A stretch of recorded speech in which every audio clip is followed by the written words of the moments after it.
How to transfer money from Smione card to Cash App. If you want to transfer money from Smione card to Cash App, first of all, keep in mind that there isn't a direct way to do this.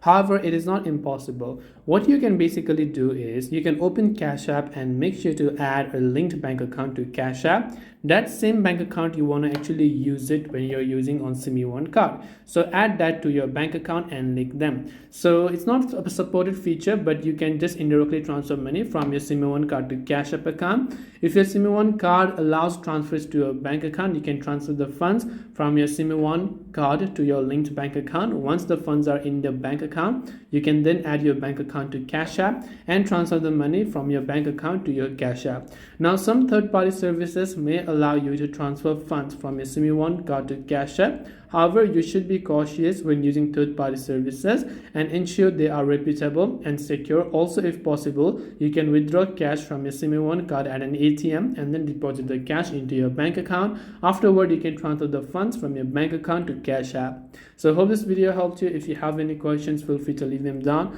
Thank you for watching and see you in the next video.